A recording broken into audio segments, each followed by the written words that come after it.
क्या हो गया, आवाज नहीं आ रही है? Speak loudly. अब क्लियर है? अच्छा, तो आवाज क्लियर है बेटा? चल ठीक है। नहीं,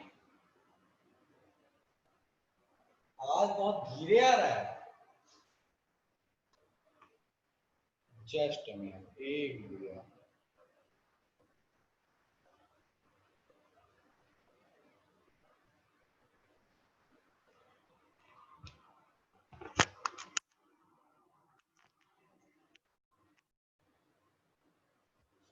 अभी आवाज सही आ रहा है? हाँ जी, जस्ट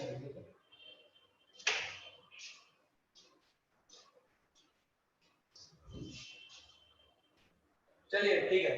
तो अभी आवाज सही है, बिल्कुल कोई समस्या नहीं। ओके जनता, ठीक है। तो अपन आज की सभा शुरू करते हैं, ठीक है। चलो, तो बात कर रहे थे भाई, लास्ट क्लास तक हम कहाँ थे सर? लास्ट क्लास तक हम पढ़ रहे थे मेटल्स की केमिकल प्रॉपर्टीज के बारे में, ठीक है। लास्ट क्लास में हम लोगों ने डिस्प्लेसमेंट रिएक्शन करना था, ठीक है। ये बताओ मुझे फटाफट कि डिस्प्लेसमेंट रिएक्शन के बारे में क्या हमने कुछ चर्चा की लास्ट क्लास तक में कुछ चर्चा की थी क्या हम लोगों ने डिस्प्लेसमेंट रिएक्शन के बारे में?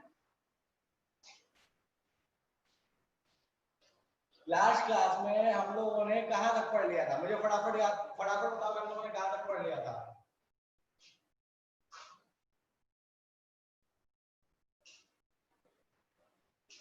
हाँ जी,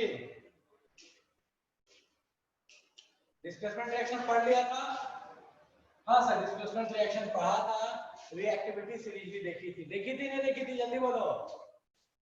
रिएक्टिविटी सीरीज देखी थी कि नहीं देखी थी?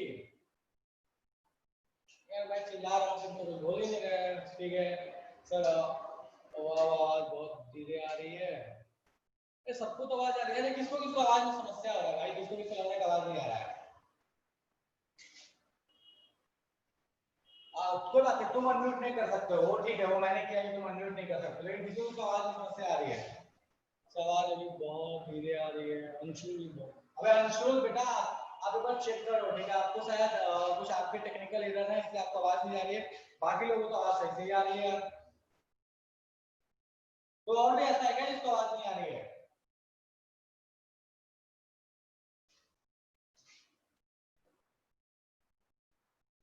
अच्छा, और कोई ऐसा है जिसको आवाज नहीं आ रही है? रौनक, सब तो बोल रहे हैं यार, साउंड क्लियर है। दो लोगों को समस्या आ रही है। बेटा आपका इंटरनेट इश्यू होगा शायद, या तो इंटरनेट इशू होगा, या जैक इशू होगा, या ईयरफोन खराब हुआ होगा, कोई समस्या होगा, चेक करो। आवाज बिल्कुल सही आ रहा है। मैं फिर से चेक करवाता हूँ।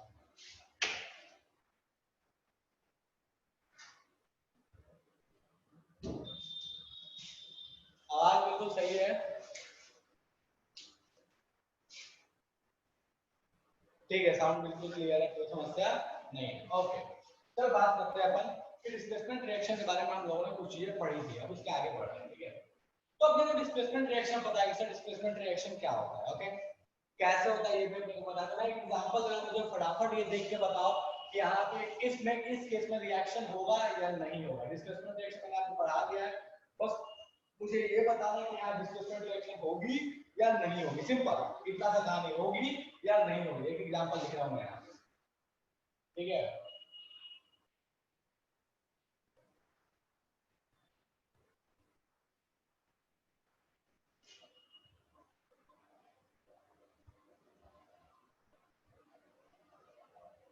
क्या ये रिएक्शन पॉसिबल है या नहीं है?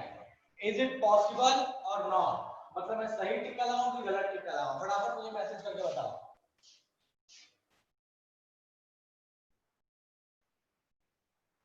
चलो फटाफट मुझे मैसेज करके बताओ। अंशुल बेटा, कोई समस्या है आपके नेट में या कहीं कुछ टेक्निकल इशू उधर से है बेटा? इधर से बिल्कुल सही है, कोई समस्या नहीं है, आवाज बिल्कुल सही जा रही है। अंशुल बेटा, इधर से आवाज तो सही है, उधर से कोई समस्या है बेटा?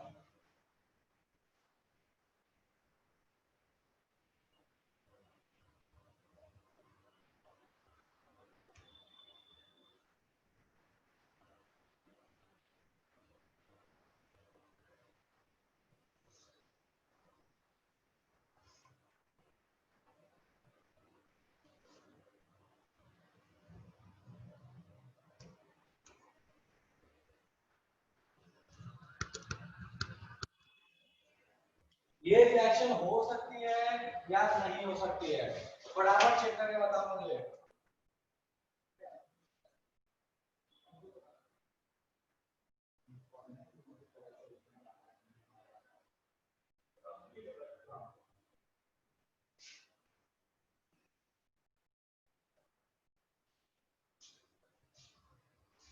ये रिएक्शन पॉसिबल है या नहीं है? सर अंश बोल रहा है नहीं पॉसिबल है, समीर बोल रहा है होगा, स्वाति बोल रही है सर नहीं होगा। ठीक है, ओके, याद करो भाई होगा कि नहीं होगा, मैं रिकॉल करा रहा हूँ फिर से। सब एक वीक में सब खा पी के पचा जाते हो। पोटेशियम की रिएक्टिविटी आयरन से ज्यादा है कि कम है? सब पोटेशियम की रिएक्टिविटी आयरन से ज्यादा है। जब पोटेशियम पोटेशियम की रिएक्टिविटी आयरन से ज्यादा है तो क्या रिएक्शन होगी?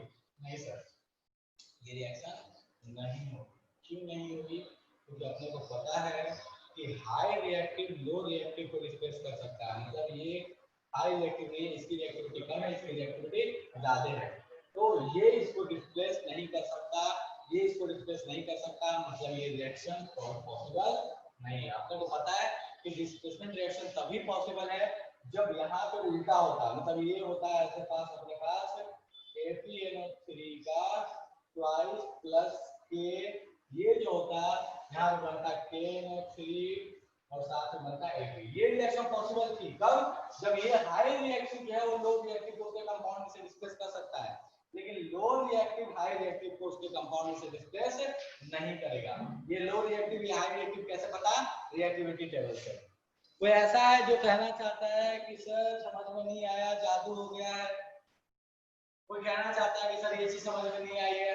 फटाफट बताओ, किसी को समस्या है इसमें?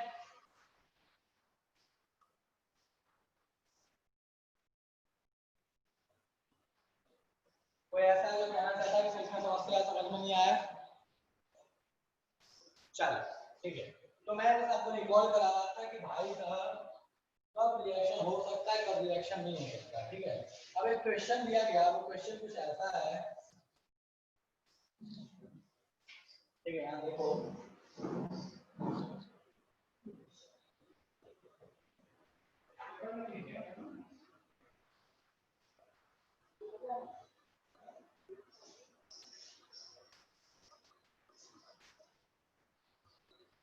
can FeSO4 be kept in aluminum container?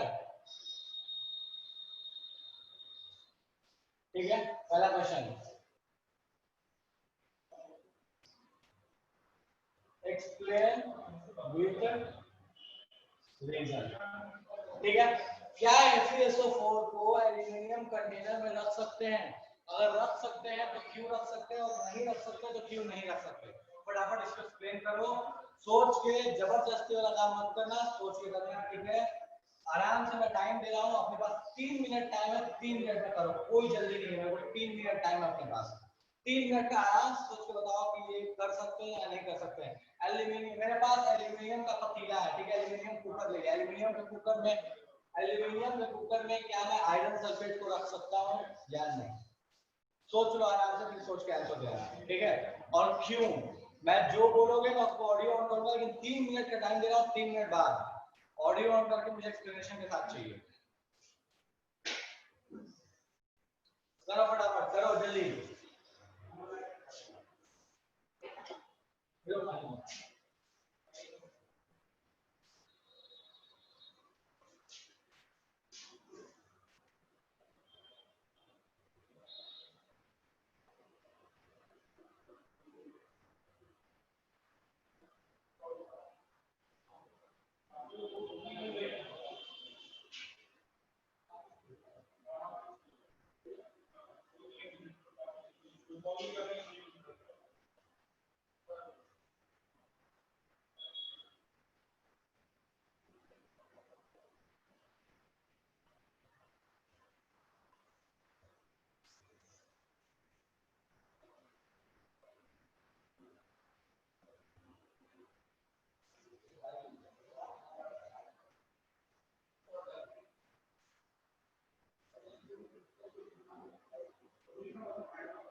हाँ जी जनता, हुआ सॉल्व?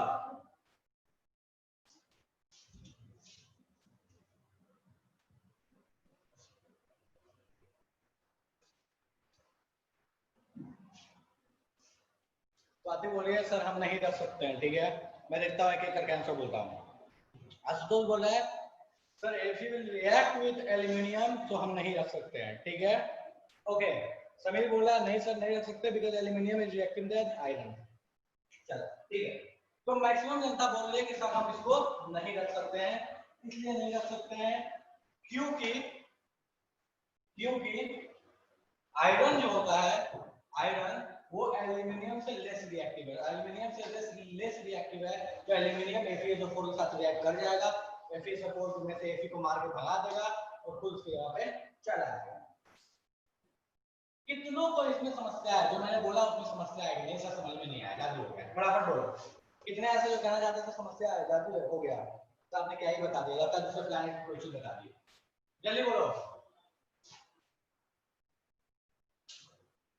कोई ऐसा है जिसको जादू हो गया जो मैंने अभी बताया?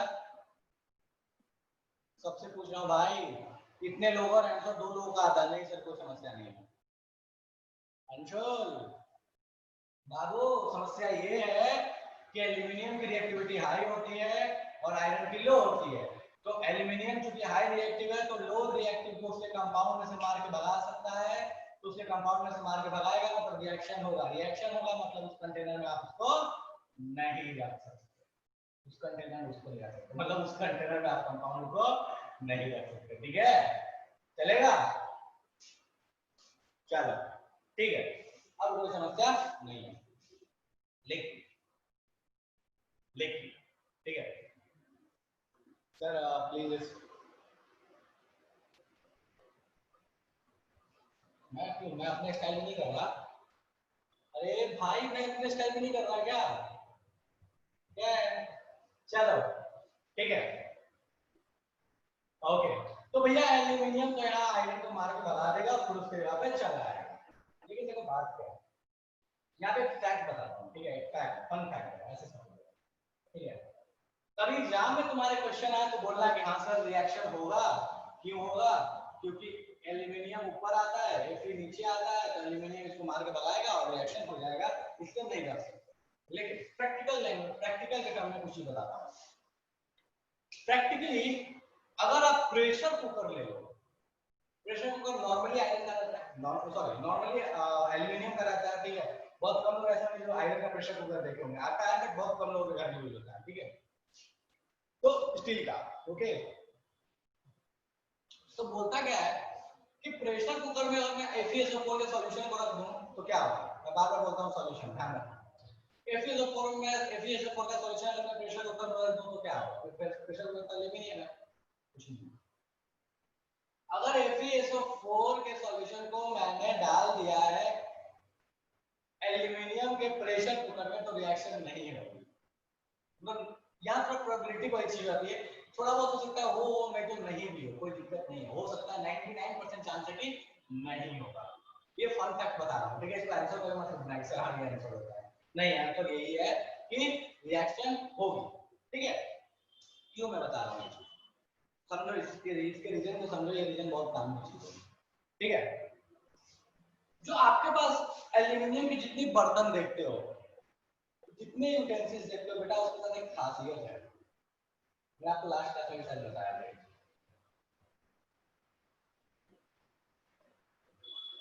ये आपका सुंदर सा प्रेशर कुकर,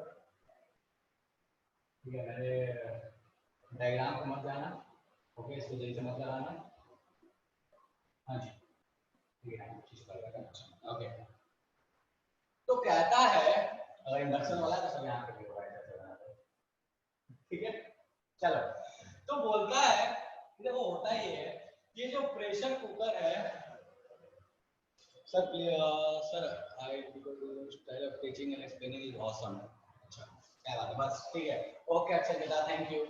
चलो तो अपने पास ये जो प्रेशर कुकर है, प्रेशर कुकर के साथ एक समस्या है, समस्या क्या है कि ये जो प्रेशर कुकर का जो अंदर का जो ये एल्यूमिनियम होता है ना, इसके ऊपर क्या होता है एक खास तरह की कोटिंग की जाती है, और वो कोटिंग अलग से करने की जरूरत नहीं होती है, वो अपने आप हो जाती है, उसको थोड़ी देर बनाने के बाद छोड़ देना होता है ऑक्सीजन के प्रेजेंस में एटमॉस्फेयर में, वो अपने आप से कोटिंग हो जाती है और यहाँ बन जाता है एक लेयर एल्यूमिनियम का, ठीक है। यहाँ पर एल्यूमिनियम का ऑक्सीजन के साथ और रिएक्शन करके ये लेयर बन जाता है, that is Al2O3 aluminium oxide का लेयर बन जाता है प्रेशर कुकर के अंदर में बाहर में सब जगह, ठीक है।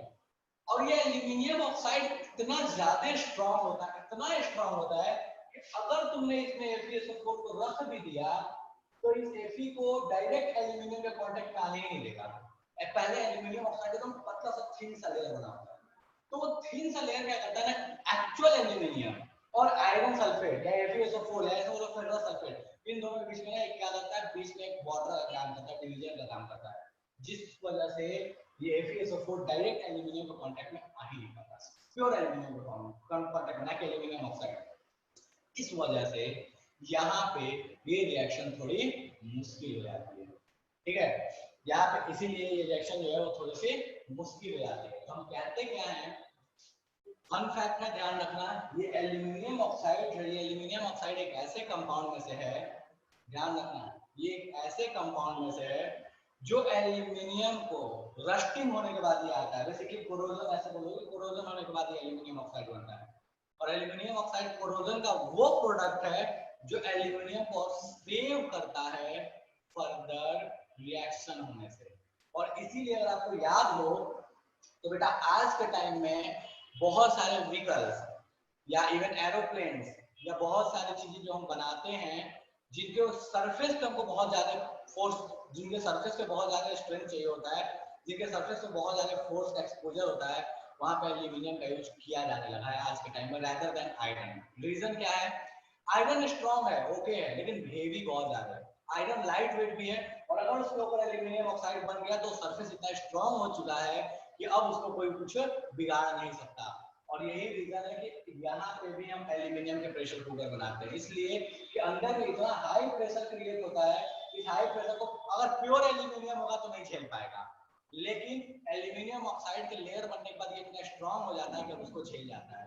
बहुत बार तुम देखे भी हुए एक चीज कि एल्यूमिनियम के वायर को जब काटना होता है तो करते क्या है कि ऊपर से एक हल्का सा पहले कट लगाते हैं, ऐसे ऐसे ऐसे करके हल्का सा उसके ऊपर, जैसे मान लो ये एल्यूमिनियम का वायर है, मेरे हाथ को नहीं काट के दिखाऊंगा, ये ऑब्वियस चीज है, तो इसके ऊपर क्या करेंगे, हल्का सा पहले कट लगाएंगे, ठीक है। जब ऊपर हल्का सा कट लग जाएगा एल्यूमिनियम का, एल्यूमिनियम ऑक्साइड का ये जो लेयर है ये हट जाएगा, उसके बाद अगर इसको मैं थोड़ा सा भी फोर्स दूंगा तो टूट जाएगा, लेकिन जब तक इसके ऊपर एल्यूमिनियम ऑक्साइड है ये टूटने वाला नहीं है। तो ये एल्यूमिनियम ऑक्साइड बहुत काम की चीज है यूटेंसिल्स के लिए, फोर्स के लिए, लेकिन यहाँ एक बहुत बड़ा मामला है, यहाँ बहुत बड़ा मामला ये है कि ये जितना ही काम का चीज है, जितना ही ये स्ट्रेंथ इसकी हाई होती है, ये अपने लिए उतना ही हार्मफुल होता है। आयरन अपने को हार्म नहीं करेगा, आयरन ऑक्साइड अपने को हार्म नहीं करेगा, लेकिन ये एल्यूमिनियम ऑक्साइड अपने हेल्थ के लिए बहुत हार्मफुल होता है। और इसी वजह से अभी देखोगे तो बहुत जगह डॉक्टर्स एल्यूमिनियम के यूटेंसिल्स यूज करने के लिए मना करते हैं। एल्यूमिनियम ऑक्साइड हमारे ब्रेन के एक्टिविटी को स्लो करता है, हमारे हम जिस रेट, मतलब ऐसे कह सकते हो कि हमारा जो थिंकिंग एबिलिटी है उसको धीरे धीरे ये स्लो डाउन करने लगता है। इसे एल्यूमिनियम ऑक्साइड एक्चुअल में हमारे लिए बहुत खराब है, मतलब एल्यूमिनियम के यूटेंसिल्स हमारे लिए तो खराब है, मिलते सस्ते हैं, स्ट्रेंथ ज्यादा होती है, वैसे बोलो कि बहुत बहुत प्रैक्टिकल यूज में बहुत सही है ये, लेकिन अगर वो हम देखें हेल्थ वाइज तो हेल्थ वाइज हमारे लिए बहुत नुकसान है। ये एक मेजर रीजन है जिस वजह से आज के टाइम में हम एल्यूमिनियम यूटेंसिल्स को रिप्लेस करके और दूसरे यूटेंसिल्स यूज करने लगे हैं। और अगर तुम सोच के देखो तो पहले जमाने में, जो पहले मतलब आज से 200-300 साल पहले की बात करें तो उस टाइम में लोग एल्यूमिनियम के बर्तन यूज नहीं किया करते, जो बहुत लोअर क्लास होता था वो लोग एल्यूमिनियम यूज करता था, अपर क्लास एल्यूमिनियम कभी यूज नहीं करता था। सिंपल सा रीजन था वो यही था कि एल्यूमिनियम को लोग मानते थे कि लो प्लेटेड मेटल है, वो अपने काम की चीज नहीं है। हालांकि बाद में बहुत सारे काम आने लगे, हम उसको बर्तन बनाने लगे, हम उसका यूज करने लगे, बट बाद में पता चला कि वो अपने को बहुत नुकसान होता है। तो पहले जमाने में भी कॉपर का, आयरन के, ये इनके बर्तन, सिल्वर का, गोल्ड तो फिर बहुत ऊपर हो गया, but copper, iron, bronze, brass, इनके मेटल्स, इनके यूटेंसिल्स यूज किए जाते थे, ये नुकसान नहीं करते, बट ये भाई साहब बहुत ज्यादा नुकसान करते हैं। थोड़ा फन फैक्ट था, थोड़ा लिंक से हटके था, बट आपको जानना चाहिए इसलिए मैंने आपको बताया, ठीक है। तो ये कहानी है आपके पास एल्यूमिनियम की, ठीक है। जो एरोप्लेन है, एरोप्लेन में एक एलॉय यूज किया था दैट इज ड्यूरालुमिन, ठीक है। देखोगे तो वो भी किससे बना होता है, उसका जो मेजर कंपोनेंट है दैट इज एल्यूमिनियम, ठीक है। चल, तो इसी के साथ ये डिस्प्लेसमेंट रिएक्शन को अपन यहीं पे रोकते हैं, ठीक है। आगे बात करेंगे अपन कितने ऐसे हैं जिसको डिस्प्लेसमेंट रिएक्शन अभी तक समझ में नहीं आया, सर जादू हो गया डिस्प्लेसमेंट रिएक्शन को, ईमानदारी से बता। सर आयरन ऑक्साइड और रस्ट के बीच में क्या डिफरेंस है, ये पूछना चाहते हो? बेटा रस्ट जो होता है वो होता है, उसका फॉर्मूला देखो मैं लिख देता हूँ। रस्ट जो होता है वो होता है Fe3O4.XH2। ये X जो है वो केसेस दर केसेस बदल जाता है, मतलब ये वाटर के साथ होता है, ठीक है। बहुत लोगों को समझ में नहीं आया बट पूछ लिया तो मैंने बता देता हूँ, ठीक है। मैंने बोला साथ में बताया नहीं। और iron oxide is simply FeO। FeO को मोर प्रिसाइजली इसको बोलते हैं फेरस ऑक्साइड। एक और भी आयरन ऑक्साइड है उसको बोलते हैं ferric oxide, that is Fe2O3, ठीक है। तो ये हो गया आयरन ऑक्साइड लोअर में, हायर में, और इनका जो मिक्सचर है उसको बोलते हैं, ये मिक्सचर जो है दैट इज Fe3O4, और Fe3O4 के साथ अगर वाटर आता है तब उसको बोलते हैं अपन रस्ट, ठीक है। ये नेचुरली बनता है रस्ट जो होता है, जो वाटर, एसिडिक कंपोनेंट और ऑक्सीजन साथ में आते हैं। ये बनाने के लिए हमारे लिए जरूरी नहीं है कि नेचुरली बने, इसको हम आर्टिफिशियली भी आसानी से बना सकते हैं। चल लिख दिया, ज्यादा परेशान नहीं होना, रस्ट क्या होता है, आयरन ऑक्साइड क्या होता है, ठीक है। चल ओके, ठीक है। तो ये अपने पास कहानी है डिस्प्लेसमेंट रिएक्शन की। अब बात करने वाले हैं अपन थोड़ा लिंक से हटके, ठीक है। अभी तक आपको जितना पढ़ा उससे थोड़ा हटके बात करने वाले हैं, बात कर भी चुके हैं, कुछ अलग चीजें के बारे में बात कर चुके हैं, बट हाँ यहाँ तक रिएक्शंस में किसी को समस्या है तो फटाफट बताओ कि रिएक्शन में समस्या है, समझ में नहीं आया। बैलेंसिंग बैलेंसिंग बाद में पढ़ेंगे, रुक जाओ, लास्ट में बताऊंगा मैं जो क्वेश्चन आपको सुनना है बैलेंसिंग लगा क्या है। हाँ जल्दी बोलो, यहाँ तक में किसी को समस्या है कि सर कोई चीज है जो समझ में नहीं है तो फटाक से पूछ लो, सर ये चीज है जो जादू हो गया था आप मुझे समझा दो वापस से। कोई ऐसा है जिसको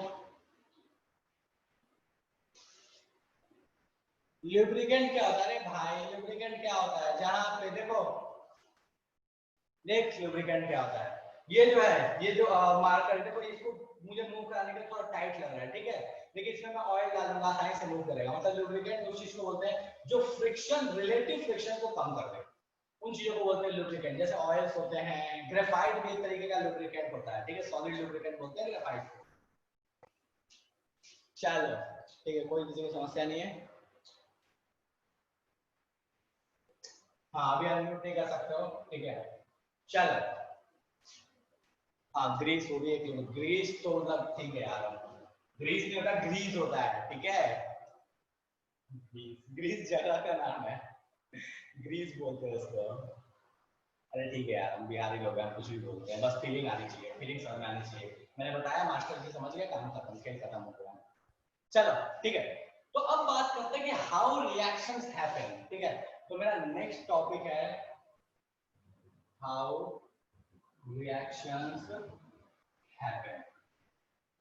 रिएक्शन होते कैसे हैं, ठीक है, रिएक्शंस कैसे होते हैं, ठीक है।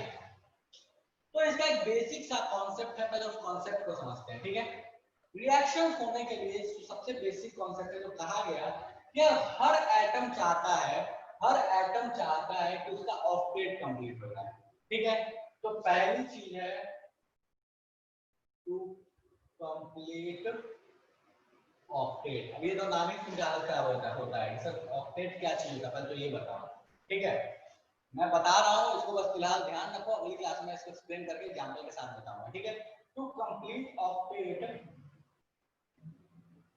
Second thing to get stability, ठीक है। रिएक्शन होने का रीजन क्या है, तो ऑक्टेट कंप्लीट करना और स्टेबिलिटी को पा लेना, ठीक है। तो बड़ी बात ये आती है कि सर ये ऑक्टेट वाली क्या चीज है, ठीक है, ओके। थर्ड थिंग है बाय एक्सचेंज ऑफ इलेक्ट्रॉन्स, ठीक है। और लास्ट ये जो थर्ड थिंग मैंने बताया वो होता कैसे है, तो बाय एक्सचेंज ऑफ इलेक्ट्रॉन्स, ठीक है। ऑक्टेट कंप्लीट करने के लिए, स्टेबिलिटी पाने के लिए होता कैसे है, बाय एक्सचेंजिंग इलेक्ट्रॉन्स। बहुत बार यहाँ पे शेयरिंग भी लिख सकते हो, बहुत बार दोनों ही लिख सकते हो, एक्सचेंज और शेयर। तो इतना अपने को माथा पे नहीं करना, एक्सचेंज शेयर क्या है नहीं है उतना डेप्थ में नहीं जा रहे। सिंपल था कि इलेक्ट्रॉन्स का कुछ तो होगा तो रिएक्शन होगा, कुछ तो होगा, क्या होगा नहीं पता, आगे पढ़ेंगे क्या होगा, बट इलेक्ट्रॉन्स का कुछ तो होने वाला है, स्टेबिलिटी मिलने वाली है और ऑक्टेट कंप्लीट होने वाला है। इलेक्ट्रॉन्स का कुछ तो होगा, स्टेबिलिटी मिलेगी, ऑक्टेट कंप्लीट होगा। इतने में किसी को समस्या आ तो जल्दी बोलो से समस्या है बेटा। ये लिखा है मैंने बाय एक्सचेंज ऑफ इलेक्ट्रॉन्स, थोड़ा उर्दू लिख दिया मैंने, ठीक है, बाय एक्सचेंज ऑफ इलेक्ट्रॉन्स, ठीक है। तो अपने पास रिएक्शन होने का रीजन क्या है? तो सर रिएक्शन होने का रीजन है ऑक्टेट का कंप्लीट होना, स्टेबिलिटी मिलना और इलेक्ट्रॉन का एक्सचेंज होना। अभी अगली क्लास में हम बात करेंगे कि कैसे होता है ये सारी कहानी। ऑक्टेट का मतलब बेटा अगली क्लास में, ऑक्ट का मतलब होता है 8, इतना बता दिया मैंने, ऑक्ट का मतलब होता है 8, ठीक है। तो ऑक्टेट से अपना लेना देना है, 8 का लेना देना है बहुत ज्यादा, कि 8 से इसका कुछ मतलब होता है, ये अपन नेक्स्ट क्लास में पढ़ेंगे जब हमारा आपका टाइम हो चुका है, ठीक है। तो आज के लिए रहने देते हैं, आज बहुत ज्यादा क्वेश्चन नहीं कर रहे, अगली क्लास में। और परेशान नहीं होना, बहुत टाइम है अपने पास, आपको केमिस्ट्री में चैप्टर से कितने गिन चुके तो चैप्टर हमको स्मार्ट प्रोफेसर तुरंत कर लेंगे, ठीक है। लेकिन आप जो पढ़ो अच्छे से पढ़ो, ऐसा पढ़ो कि सर इसमें तो मैं कैसा भी क्वेश्चन आ जाएगा ना तो मैं कर लूंगा या कर लूंगी, ठीक है, वैसे वाली फीलिंग आनी चाहिए, ओके। तो ये टॉपिक जो है कैसे रिएक्शन होता है, कोवेलेंट बॉन्ड, आयनिक बॉन्ड कैसे बनते हैं, क्या बनते हैं, मेटल्स और मेटल्स रिएक्ट कैसे होते हैं, इलेक्ट्रॉनिक कॉन्फ़िगरेशन क्या होता है, बैलेंसिंग कैसे करते हैं, ये अपन आगे क्लासेस में देखेंगे, ठीक है। चलो okay, thank you for teaching us. चलो ठीक है, तो मैं म्यूट अनम्यूट कर रहा हूँ, ठीक है। आप बोल सकते हो जिसको जो बोलना है, अनम्यूट करने के लिए अथॉरिटी दे दिया। Thank you sir. एक एक बाय सर। इतने में बाय समझ sir, thank you sir. Bye bye bye bye. किसको कुछ पूछना है तो आप पूछ सकते हो, कोई डाउट है तो। तो सेशन यहीं पे खत्म हो गया? क्या सर क्लास खत्म हो गई? हाँ, आज की क्लास इतनी रहने दे रहे हैं, ठीक है, आज मैं ज्यादा नहीं पढ़ा रहा, बस इतना कुछ होगा, ठीक है। Okay sir. हाँ, क्योंकि इसको ओके स्टार्ट सर। करने में कंटिन्यूटी में काफी लंबा टाइम चाहिए, तो मैं इसको स्टार्ट नहीं कर रहा फिलहाल, मैं नेक्स्ट क्लास में स्टार्ट, ठीक है। हाँ जी बराबर सर। ओ एक मिनट सॉरी यार, एक मिनट रुक जाओ, सबको रुक जाओ, एक मिनट। टाइमिंग आपकी कितने बजे तक है? 6:45 है यार मैं मिस मैच हो गया, मैं सॉरी सर 6:45। 45 ना, 45 मिनट टाइम है ना यार अपने पास, तो मेरे को लगा कि 6:15 तक है, इसलिए मैंने 15 मिनट पहले छोड़ा, नो तो सर। वो बहुत टाइम अपने पास, इसको पढ़ लेते हैं। सॉरी क्या यार, मैं ध्यान से उतर गया था बिल्कुल, आई डिडंट कि आपकी टाइमिंग 6:45 है, ठीक है। मेरे ध्यान में था कि 6:15 तक ही है, ओके। चलो ओके फाइन, तो हम बात कर लेते हैं कि रिएक्शन होते कैसे, ठीक है। चलो देखो, अब बात आती है कि सबसे पहले चीज कि ऑक्टेट क्या होता है। तो बेटा ऑक्टेट जानने के लिए आपको ये जानना पड़ेगा कि इलेक्ट्रॉन्स, प्रोटॉन्स, न्यूट्रॉन्स क्या होते हैं, एटम्स क्या होते हैं, ठीक है। तो सर सबसे जानते हैं। बेटा ऑडियो ऑफ, अब ऑडियो अब मैं बोल रहा हूँ, अब आप सुनिए, ठीक है। तो अपने को ये जानना पड़ेगा कि इलेक्ट्रॉन्स, प्रोटॉन्स, न्यूट्रॉन्स क्या होते हैं और एटम क्या होता है। तो वो एटम क्या चीज है, हम डाल्टन एक हमारे साइंटिस्ट उन्होंने कहा कि दुनिया में हर चीज एटम से बनी हुई है, और एटम जो होता है वो सबसे स्मॉलेस्ट पार्टिकल होता है। आप हिंदी में उसको अणु या परमाणु भी बोलते हैं, ठीक है। अपने पास ग्रंथों में इसके बारे में भी थोड़ी बहुत चर्चा है, ठीक है। तो बोलते क्या है कि दुनिया की हर चीज एटम से बनी है। अब बात यह आया कि सबसे छोटा एटम होता है क्या, तो बाद में पता चला कि नहीं सर, दुनिया में सबसे छोटी चीज एटम नहीं होता है, एटम भी कुछ चीजों से मिलकर बनी है, और वो चीजें हैं जिनसे मिलकर एटम बना है, वो चीजें हैं अपने पास इलेक्ट्रॉन्स, प्रोटॉन्स एंड न्यूट्रॉन्स, ठीक है। तीन चीजों से मिलकर बना हुआ आपके पास atom, electrons, protons and neutrons, ठीक है। तो अब बात कर रही है कि सर ठीक है, इलेक्ट्रॉन, प्रोटॉन, न्यूट्रॉन से मिलकर एटम बना हुआ है, लेकिन एटम में वो रहते कैसे हैं, कहाँ कहाँ इलेक्ट्रॉन, प्रोटॉन और न्यूट्रॉन रहता है। तो इसके लिए बहुत सारे रिसर्च किए गए, और बहुत सारे रिसर्च के बाद हाइपोथेसिस दी गई है, एक एक्सपेक्टेड मॉडल दिया गया है कि ऐसा कुछ होता होगा, होता है या नहीं होता है किसी को नहीं पता, होता होगा, ये ध्यान रखना, मैंने स्टेटमेंट यूज किया है, ठीक है। तो बोला गया कि भाई साहब एटम कुछ इस कदर होता होगा, ठीक है, कि ये कुछ स्फेरिकल टाइप की चीज होती होगी। मेरे को ध्यान ही नहीं था, मेरे को ध्यान था कि 6:15 तक क्लास है, इसे मैं बोला यार 15 मिनट तो गड़बड़ हो जाएगा, इससे 15 मिनट पहले आपने छोड़ दिया। चलो ठीक है। हाँ, तो बोला गया कि भाई साहब कुछ ये ऐसा स्फेरिकल टाइप की चीज होती होगी, स्फेरिकल टाइप की चीज होती होगी और उसमें एक न्यूक्लियस होता होगा। अब इसको ध्यान से देखो तो ये कुछ मिलता जुलता भी चीज दिखेगा, ये कुछ ऐसा स्फेरिकल स्फेरिकल टाइप के इसमें ऑर्बिट्स बने हुए होंगे, ठीक है। तो बोला गया कि एटम कुछ ऐसा होता है कि यार क्या है ना कि न्यूक्लियस है, ये न्यूक्लियस है, ठीक है, न्यूक्लियस है और न्यूक्लियस के जो चारों तरफ जो ऑर्बिट्स बने हैं इन ऑर्बिट्स में क्या घूम रहा है, इलेक्ट्रॉन घूम रहा है। देखो एटम का कंफर्मेशन कैसे बताएगा कि एटम कैसा है, एक न्यूक्लियस है, ये न्यूक्लियस है, न्यूक्लियस के चारों तरफ इलेक्ट्रॉन्स घूम रहा है, तो ये जो डॉट डॉट बना है ये क्या है, इलेक्ट्रॉन्स है, ठीक है।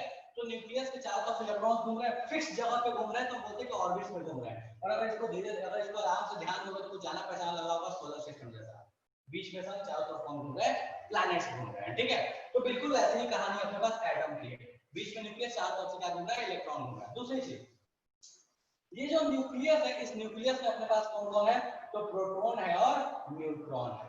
तो ये हो गया अपने पास एटम, के पास एटम होता है प्रेजेंट। बेटा बात नहीं, ठीक है।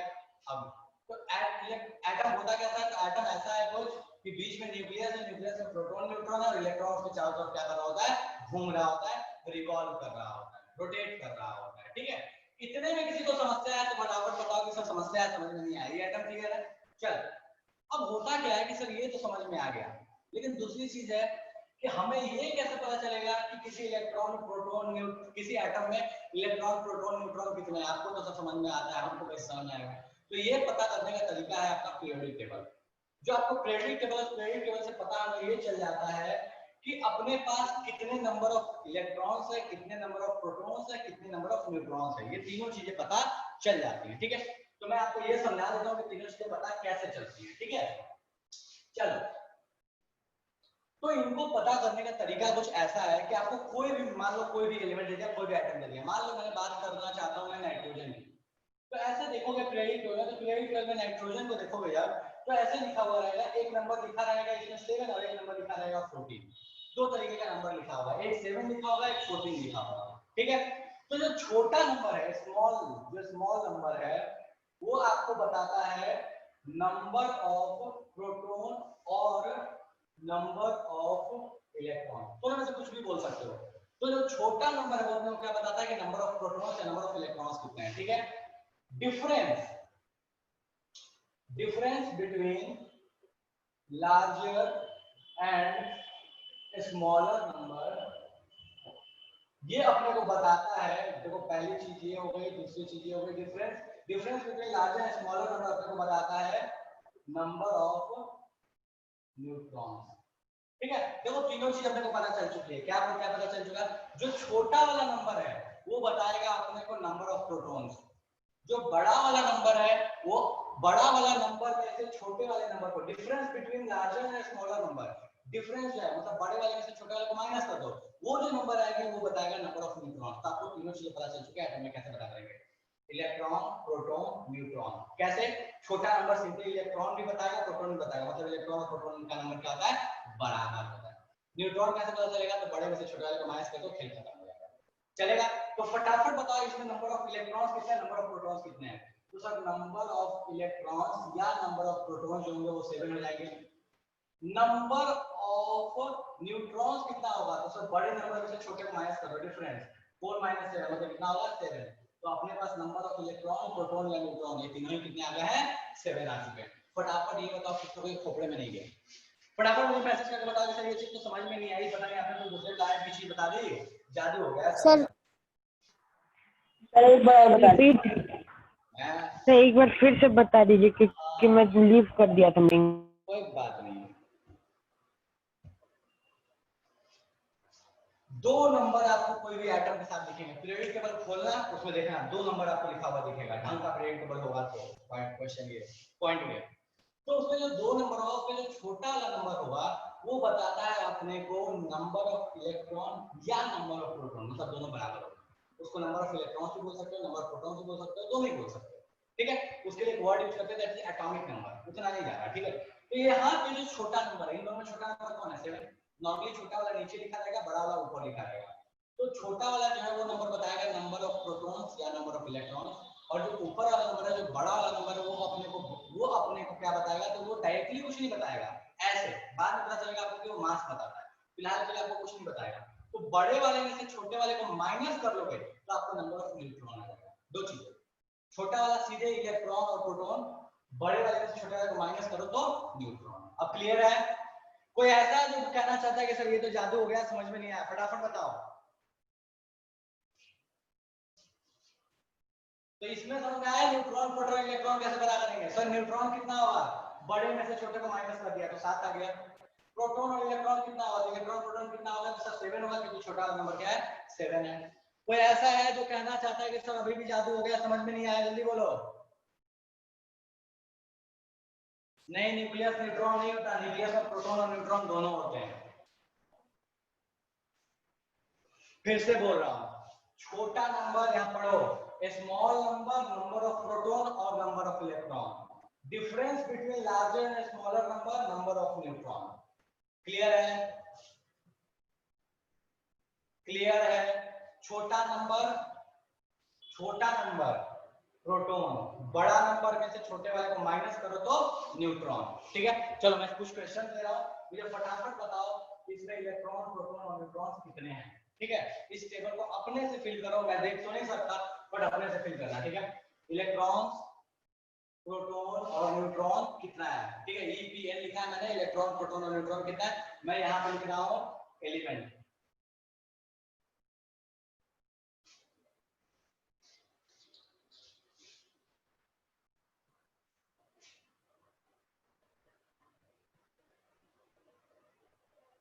ये ऊपर लिखा है 131, नीचे लिखा है 54। फटाफट बताओ कि इलेक्ट्रॉन कितना होगा, प्रोटॉन कितना होगा, न्यूट्रॉन कितना होगा, जल्दी करो अपने कॉपी में कैलकुलेट। नीचे लिखा है 54, ऊपर लिखा है 131। जेनन, एलिमेंट का नाम है जेनन। करो, इलेक्ट्रॉन प्रोटॉन और न्यूट्रॉन बताओ कितना होगा।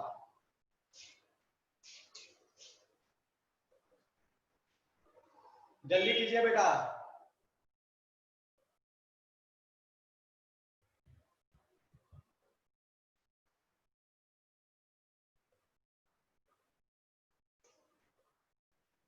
ये आपके एनसीईआरटी में नहीं है, मैं अभी बता दे रहा हूँ, ये आपके एनसीईआरटी में नहीं है, बट आप एग्जाम में बैठोगे आपको पता होना चाहिए, इसलिए मैं बता रहा हूँ।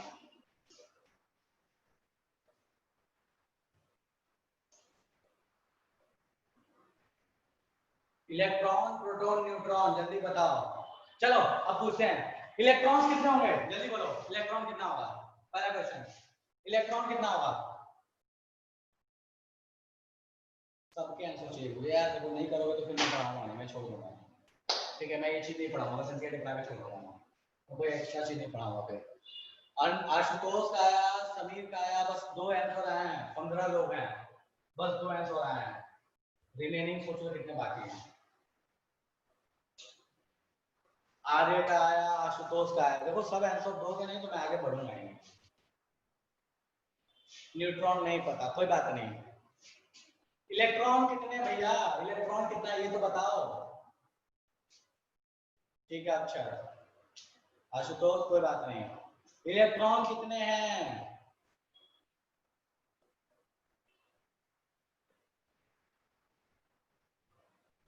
अंश ठीक है, समीर ठीक है, लो हट गया मैं। और जनता कहाँ है भाई?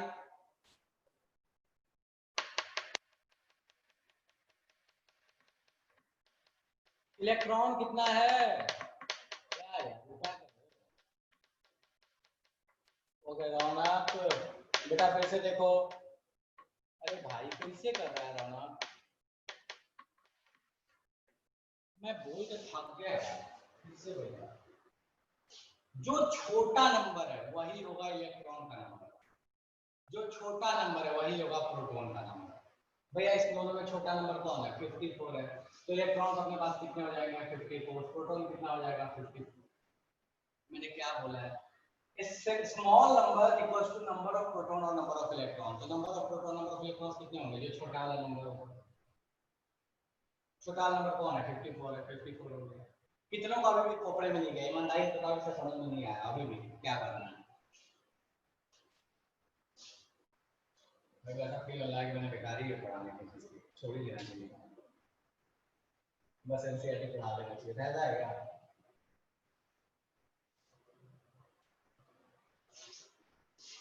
जो छोटा वाला नंबर है वही नंबर ऑफ इलेक्ट्रॉन कहलाता है भैया। जो बड़ा वाला नंबर है उसमें से छोटे वाले को माइनस कर दोगे तो न्यूट्रॉन आएगा। छोटा वाला नंबर वही नंबर है प्रोटॉन का, वही नंबर है इलेक्ट्रॉन का। 10,000 बार बोल के थक चुका यार मैं। छोटा वाला नंबर देखो ना इन दोनों में कौन है, 54 है। तो 54 क्या होगा, नंबर ऑफ इलेक्ट्रॉन्स होगा। चलो नंबर ऑफ न्यूट्रॉन बताओ कितना होगा। मैंने क्या बोला, बड़े वाले में से छोटे वाले को माइनस कर दो, इसमें से इसको माइनस करो, कितना आएगा? कितना आएगा न्यूट्रॉन? बड़े वाले में से छोटे वाले को माइनस करो, इसमें से इसको माइनस करो, बताओ कितना आएगा? कितना आएगा? 77 सर, 77। तो अपने पास न्यूट्रॉन के नंबर कितने हो गए? 77।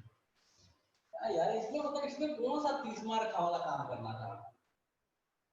ऐसे लग रहा है जैसे पता नहीं सब दूसरे प्लानेट का कोई चीज पढ़ा रहे हैं यार, ऐसे थोड़ी होता है। चलो मैं ये बता रहा हूँ,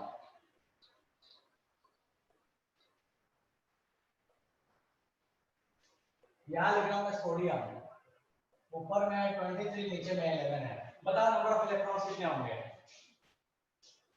नंबर ऑफ इलेक्ट्रॉन्स कितने होंगे सोडियम में? अब आंसर आने लगा। स्वाति बोल रही है 11 होगा, ठीक है। रौनक बोल रहा है 11 होगा। दो लोग के आंसर आए। अनीश बोल रहा है 11 होगा, रौनक बोल रहा है 11 होगा। क्या यार, 5 लोग अभी भी आंसर आए, अभी भी जनता गायब है और सब तो बस ऐसे बैठे हुए हैं। आधे बोल रहा है सर 11 होगा, ठीक है।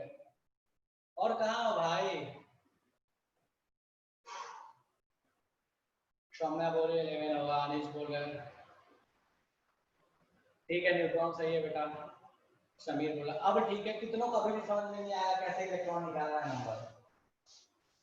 कितनों को अभी भी समझ में नहीं आया सर इलेक्ट्रॉन कैसे निकालेंगे, इलेक्ट्रॉन का नंबर कैसे निकालेंगे? देखो ये जान लो कि ये जानना आपको बहुत जरूरी है बेटा। ये नहीं समझोगे तो फॉर्मूला लिखने नहीं आएगा, बैलेंसिंग करने और सब कुछ में पूरा कुछ कॉन्सेप्ट समझने में ये जरूरी है आपको जानना। हो सकता है थोड़ा बाउंस हो जाए बट कोई बात नहीं, मैं गंदा एग्जाम में पढ़ाऊंगा, ठीक है। Large number stand for mass number. Large वाले को, बड़े वाले नंबर को मास नंबर बोलते हैं, ठीक है। वो क्या होता है, sum of proton plus neutron. Proton और न्यूट्रॉन के सम को बोलते हैं। ये ऊपर वाला जो है इसमें न्यूट्रॉन भी है प्रोटॉन भी है, दोनों का सम है, ठीक है। चलो इलेक्ट्रॉन कितना हो गया? 11 हो गया। प्रोटॉन कितना होगा सर? 11 होगा, क्योंकि इलेक्ट्रॉन प्रोटॉन क्या होते हैं? बराबर होते हैं। न्यूट्रॉन कितना होगा जल्दी बताओ, न्यूट्रॉन कितना होगा? कितना होगा भैया न्यूट्रॉन?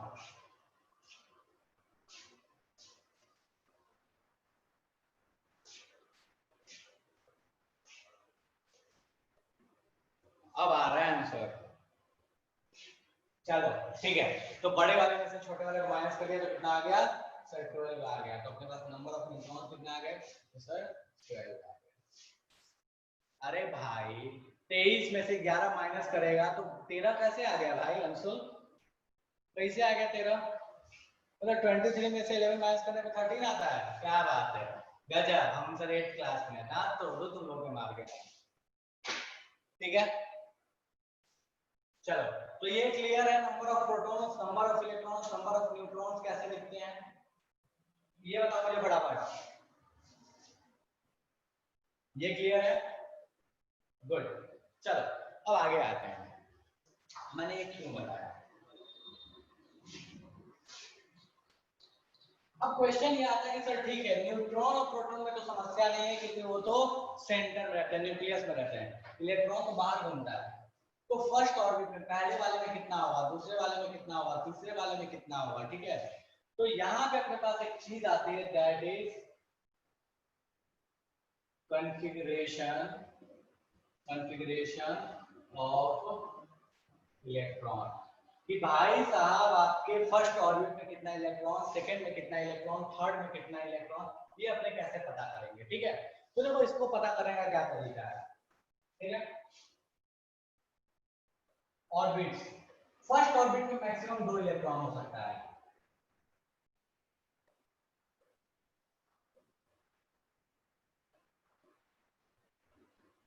ठीक है। ऑर्बिट की मैक्सिमम कैपेसिटी मैं बता रहा हूं, ठीक है। Orbits maximum capacity, okay.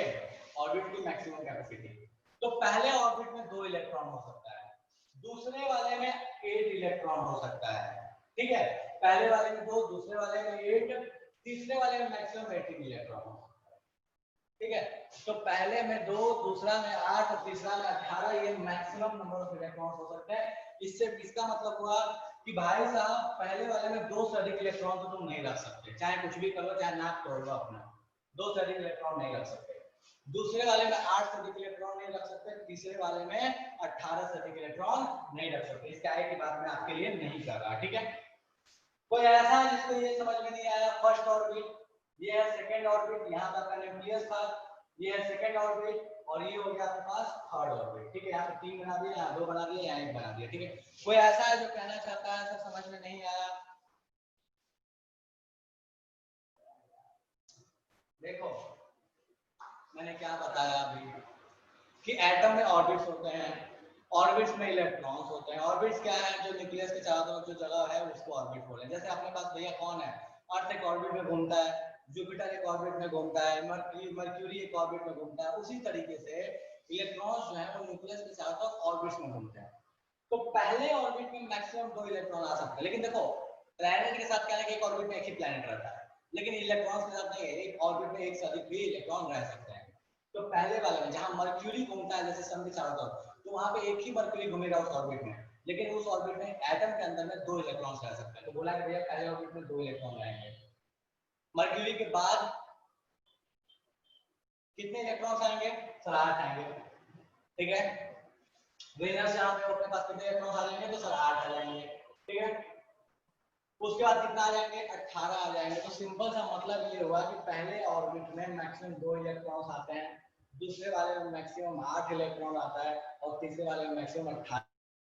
इससे अधिक इलेक्ट्रॉन आप किसी भी ऑर्बिट में नहीं रख सकते हैं।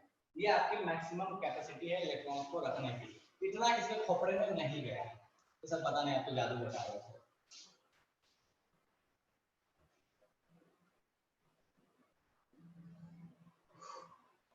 कितनों के खोपड़े में नहीं गया सर, पता नहीं क्या ही बता दिया आपने।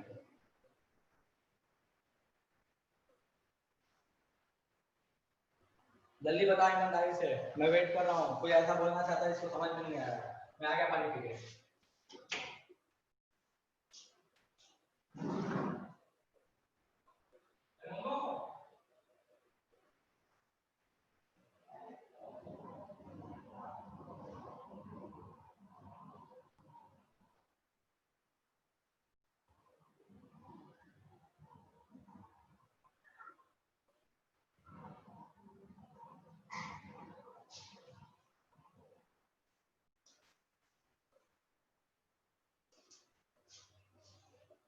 चलो ठीक है।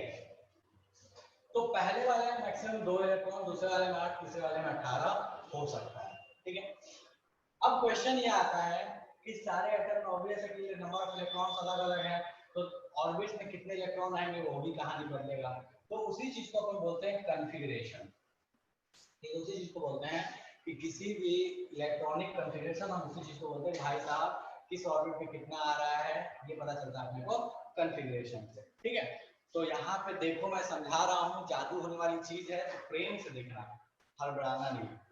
यहाँ पर सब कोई लिख लिए हो, लिख लो, स्क्रीनशॉट लेना तो स्क्रीनशॉट ले लो, फिर अपन आगे बढ़ेंगे। अरे कितनों को लगा कि सर तो बाउंसर जा रहा है, समझ में नहीं आ रहा, जल्दी ईमानदारी से बताओ। कितनों को लग रहा है सर बाउंसर होने लगा चीज, पता है आप तो जादू बताने लगे सर, ऐसा लग रहा है कि सर ये तो अपन नेक्स्ट क्लास में आएंगे नहीं। कौन बोलना चाहता है भाई जिसको बाउंसर हो रहा है, जल्दी बोलो। स्वाति तो बोले सर बाउंसर होता है, पता नहीं सर। और कोई जो बोलना चाहता है कि सर बाउंसर हो रहा है?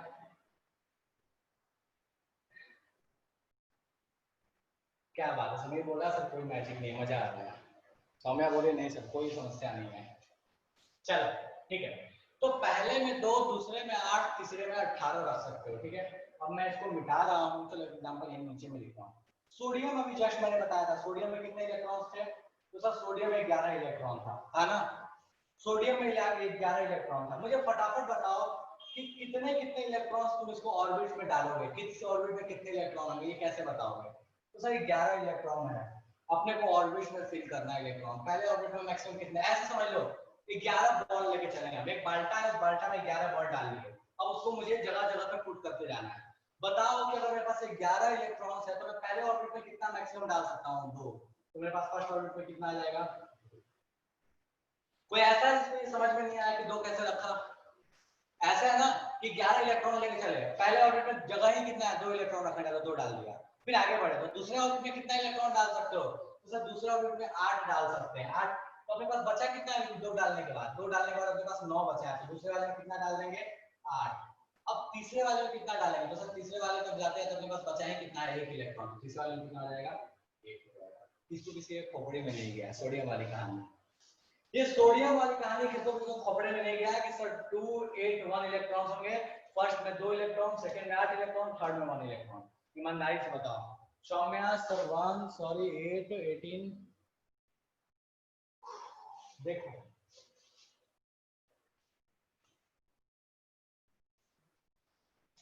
अनीश बोला तो क्या है, तो फर्जी चीज हम तो ऐसे समझ जाते हैं, ठीक है, मैं फिर से समझा रहा हूं। पहले ऑर्बिट में अधिक से अधिक तुम 2 इलेक्ट्रॉन रख सकते हो, रख लिया 2 इलेक्ट्रॉन, ऐसे समझ लो ना, या बाल्टा लेके चले थे, बाल्टा में बॉल था, मेरे पास 11 बॉल थे, ठीक है। अब 11 बॉल था, मैं चला खट खट खट खट खट खट खट चला, पहला जो रास्ता मिला या पहली जो जगह, मान लो ऐसे है मेरे पास लाइन से बाल्टी ही रखी हुई है, तो पहली जो जगह है बाल्टी है उसमें 2 ही मैक्सिमम रख सकता हूं मैं बॉल, तो मैंने 2 उसमें से बॉल निकाल के डाल दी उस वाले बाल्टी, ठीक है, क्योंकि उस पहले ऑर्बिट की कैपेसिटी कितनी है, 2 की। आगे आया मेरे पास, अभी भी मेरे पास कितने इलेक्ट्रॉन बचे, सब 2 देने के बाद अभी मेरे पास बचे हुए कितने, 9 इलेक्ट्रॉन। दूसरे वाली बाल्टी मिली, मतलब सेकंड ऑर्बिट मिला, उसमें मैक्सिमम कितने इलेक्ट्रॉन्स रख सकता हूं, तो 8। मैंने खट खट खट खट उसमें 8 डाल दिए, ठीक है। दूसरा वाला बाल्टी भर गया, अब मैं आगे बढ़ गया, तो मेरे पास अब कितना बचा है, 1 इलेक्ट्रॉन। तो तीसरे वाले बाल्टी में भले ही कैपेसिटी हो 18 इलेक्ट्रॉन, लेकिन मेरे पास बचा है कितना हुआ है, 1 इलेक्ट्रॉन, तो मैं तीसरे वाले में कितना डालूंगा, 1 इलेक्ट्रॉन। तो पहले ऑर्बिट में 2, दूसरे में 8, तीसरे में 1। अब खोपड़े में गया, क्या हुआ? तब तो बोल रहा है सर कोई जादू, किसको किसको जादू हो गया, ईमानदारी से बताओ सर जादू हो गया,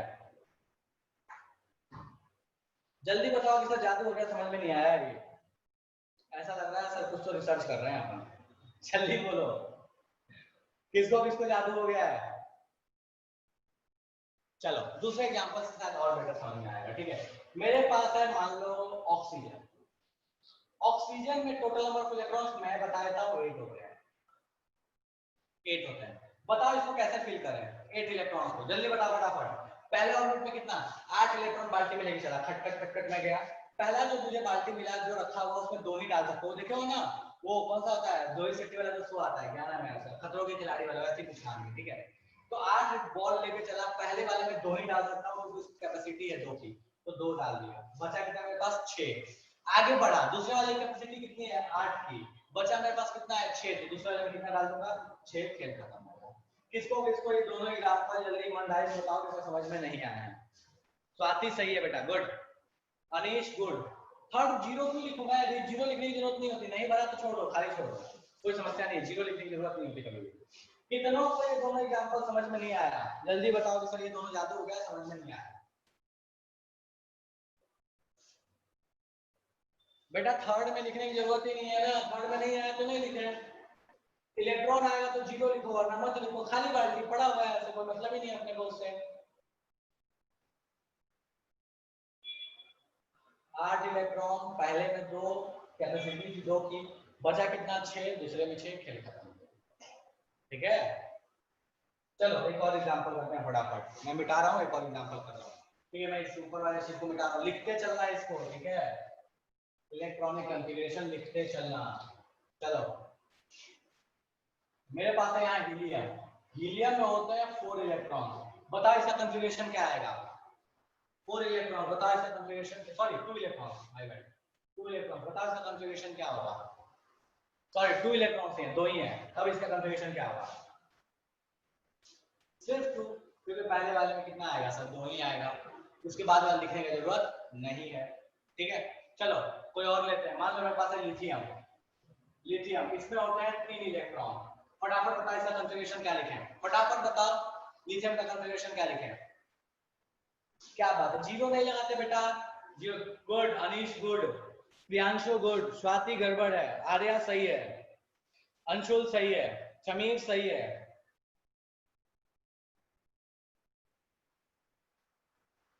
समीर सही है, आगे बोलो। और कोई है जिसको? सर स्वाति बेटा फिर से देखो 3 इलेक्ट्रॉन थे, तो आप पहले में कितना डालोगे? सर पहले वाले की मैक्सिमम कैपेसिटी है 2, तो पहले वाले में डाल दिए 2, दूसरे वाले में कितना डालेंगे? सर बचाइए 1 है तो दूसरे वाले में कितना डालेंगे? अभी भी कितनों को समझ में नहीं आया? ईमानदारी से बताओ कि सर ज्यादा हो गया, समझ में नहीं आ रही ये चीजें, जल्दी बोलो। कितनों को समझ में नहीं आया? सर ज्यादा हो गया। ठीक है, next question. Okay next question फटाफट। बहुत लोग सोच रहे हैं सर ये पढ़ा क्यों रहे हो? तो ऐसा तो है नहीं कहीं एनसीईआरटी में, ठीक है। मैं समझाऊंगा कि मैंने ये क्यों किया, ये मेहनत क्यों करवा रहा हूँ तुमसे। मुझे पता है बहुत सारे बैठ के टॉर्चर हो रहे हो, अच्छा नहीं लग रहा सर, जादू हो रहा है सर, बहुत दिमाग पे जोर पड़ रहा है, ठीक है। कोई बात नहीं, थोड़ा टॉर्चर चलता है, लेकिन जो सीखोगे वो ऐसी चीज सीख लोगे जो आपके हमेशा काम आए, ठीक है। और ये अभी नहीं, लोग नहीं बताते, याद करवाते, रट्टा मराते। मैं रट्टा नहीं मरवा रहा हूँ, मैं समझा रहा हूँ। मुझे रट्टा मरवाना पसंद नहीं, ठीक है। चलो, तो ये हो गया लिथियम। चलो अपन नेक्स्ट एग्जांपल लेते हैं, दैट इज फ्लोरीन, ठीक है। फ्लोरीन में नंबर ऑफ इलेक्ट्रॉन्स दे रहा हूँ मैं 9, मैं दे दिया नंबर ऑफ इलेक्ट्रॉन्स 9। फटाफट कंफिगरेशन बताओ क्या होगा, ठीक है। ये लास्ट है, इसके बाद नहीं कराऊंगा, मजाक, माफ किया। क्या बात है यार, तो खटाखट करने लगे। जीरो नहीं लिखते प्रियांश, मैंने बोला है बेटा जीरो नहीं लिखा करो लास्ट में, जीरो नहीं। अंकित गड़बड़, अनीश गड़बड़ है बेटा, रौनक गड़बड़ है, अंशुल सही है, सलोनी सही है, समीर सही है, अंशुल सही है, अनीश सही है, रौनक गड़बड़ है। पहले में कितने रख सकते हो? 2, तो पहले में 2 आ गया। दूसरे में कितना बचा अपने पास? इसमें से 2 घटने के बाद 7 बचा है, ठीक है। कितना रख सकते हो? 8, सातों डाल देंगे तो इसमें कितना आ गया? 7। अपना कंफिगरेशन क्या आ गया? 2 and 7 आ गया, चलेगा, ठीक है।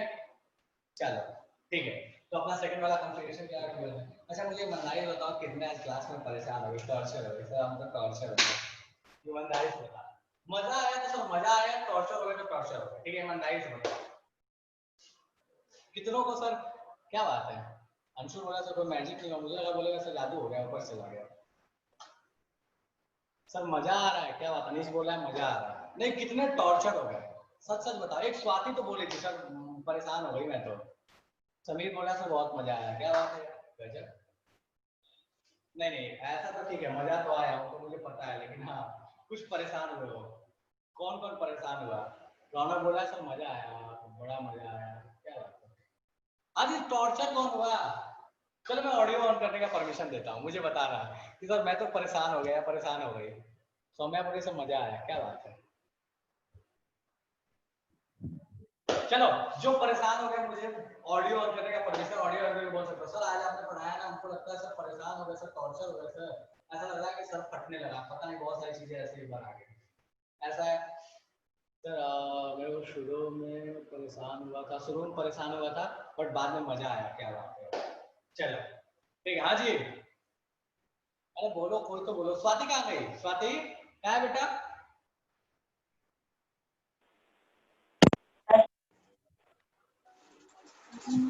अंशुल नो टॉर्चर, अच्छा ठीक है, ओके। कोई परेशान नहीं हुआ यार, ऐसा लगा कि मेरे को लगा कुछ कुछ तो परेशान होना चाहिए।